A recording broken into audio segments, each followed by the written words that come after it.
नमस्कार मित्रांनो, तुम्ही बघू शकता मी नेहमी बोंबलत असतो की बाबा गवताळा घाटामधून नका येऊ रे, नका येऊ रे, पण लोक पण ऐकत नाही. मी ड्रायव्हर मित्रांना पण सांगितले 17 वेळेस जड वाहन काही आणू नका, पण लोक ऐकायला तयारच नाही. स्वतः जीवाशी खेळत आहेत. तुम्ही बघू शकता टर्नवरती काय टर्न बसला नाही, ब्रेक फेल झाल्यामुळे.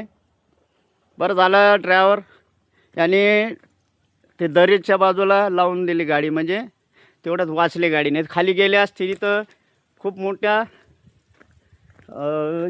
हे आहे, बघू शकता इथं खाली दरी.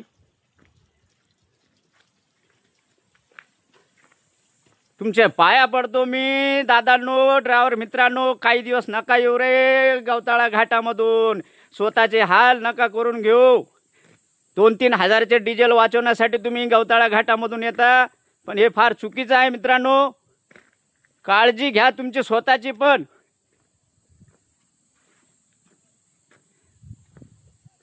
सगळे वाट लागले, आता काय सांगावं राव यार. तर कृपया करून गवताळा घाटामधून जड वाहन आणूच नका प्लीज.